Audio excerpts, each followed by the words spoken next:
ఢిల్లీలో Congress central election committee భేటీ అయింది. ఈ సమావేశంలో తెలంగాణ సీఎం రేవంత్ రెడ్డితో పాటు మంత్రి ఉత్తమ్ కుమార్ రెడ్డి పాల్గొన్నారు. తెలంగాణ కాంగ్రెస్ ఎంపీ అభ్యర్థుల ఎంపికపై చర్చిస్తున్నారు.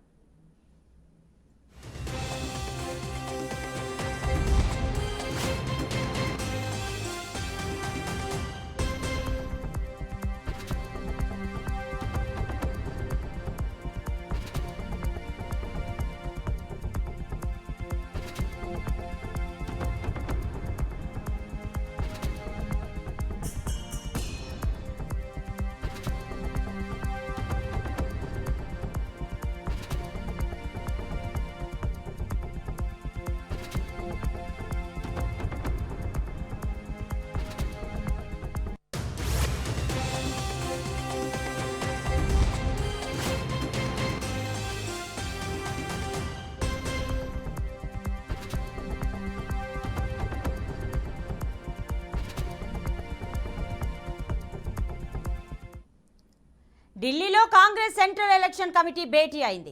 ఈ సమావేశంలో తెలంగాణ సీఎం రేవంత్ రెడ్డితో పాటు మంత్రి ఉత్తమ్ కుమార్ రెడ్డి పాల్గొన్నారు.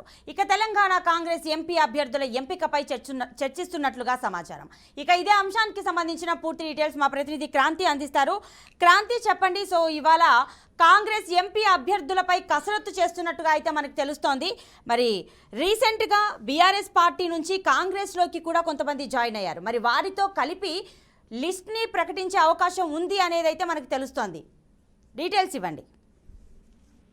రైట్ ప్రతిభ, ప్రస్తుతానికైతే Delhi Congress central election committee భేటీలో మాత్రం ఇటు తెలంగాణ సీఎం రేవంత్ రెడ్డి గారు కావచ్చు, లేదంటే కర్ణాటక సీఎం కూడా పాల్గొన్నారు. దాంతోపాటు తెలంగాణ మంత్రి ఉత్తమ్ కుమార్ రెడ్డి కూడా పాల్గొన్నారు. అయితే మేనిఫెస్టోకి సంబంధించిన విషయాలు కావచ్చు, లేదు అని అంటే ఇటు రాబోతున్న ఎన్నికల్లో ఇప్పుడు ప్రస్తుతానికి అయితే ఇప్పటి వరకు అయితే కాంగ్రెస్ ప్రభుత్వం 4 నియోజకవర్గాల్లో మాత్రం అభ్యర్థులను వెల్లడించడం జరిగింది. మిగతా 13 నియోజకవర్గాల దానికి సంబంధించిన లిస్టు కూడా రేవంత్ రెడ్డి గారు ఇప్పటి నుంచే అక్కడ కేంద్రానికి ఇవ్వడం జరిగింది. అయితే ఇదే అంశం పైన కూడా చర్చ జరుగుతుంది. అయితే ఈ రోజు కానీ రేపు కానీ ఇప్పుడు మిగతా తెలంగాణలో చూసుకున్నట్లు 13 జిల్లాలకు సంబంధించిన విషయంలో ఎవరైతే పాల్గొంటున్న నాయకులను మాత్రం వెల్లడించే అవకాశం కనిపిస్తుంది. అయితే ఇదే సమయంలో మాత్రం ప్రస్తుతం కాంగ్రెస్ ప్రభుత్వంలో మాత్రం ఇటు బీఆర్ఎస్ కావచ్చు, బీజేపీ నుంచి కార్యకర్తలు కావచ్చు, కొంతమంది భారీ ఎత్తునైతే కాంగ్రెస్ ప్రభుత్వంలో జాయిన్ అవుతున్నారు.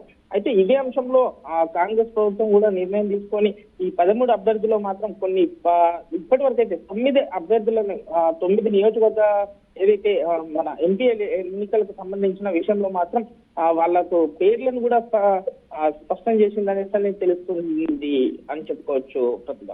సో క్రాంతి, మరి ఈ మీటింగ్ లో అయితే ఖచ్చితంగా మేనిఫెస్టో గురించి కూడా చర్చించే అవకాశాలు ఉన్నట్టుగా తెలుస్తోంది. మరి మేనిఫెస్టోలో ఏ అంశాల మీద ప్రధానంగా చర్చించే అవకాశం ఉంది? రైట్ బాబు, ఇప్పుడు ఈ ప్రెసెంట్ ఎందుకంటే గతంలో మనం చూస్తున్న 5 గ్యారెంటీలు కావచ్చు, 6 గ్యారెంటీలకు సంబంధించిన కర్ణాటక స్టేట్ కి కావచ్చు, తెలంగాణ స్టేట్ కి కావచ్చు, ఎందుకంటే మహిళలకు జరిగేది నిరుద్యోగ సంబంధించిన 25 ఉన్న విద్యార్థులకు కావచ్చు, లేదు అంటే వీళ్ళపైన ఇలాంటి ఆకాంక్ష తీసుకురావాలి, అంశం తీసుకురావాలన్న కోణంలో కూడా కొంత భేటీ ముచ్చటించడం అయితే జరిగింది.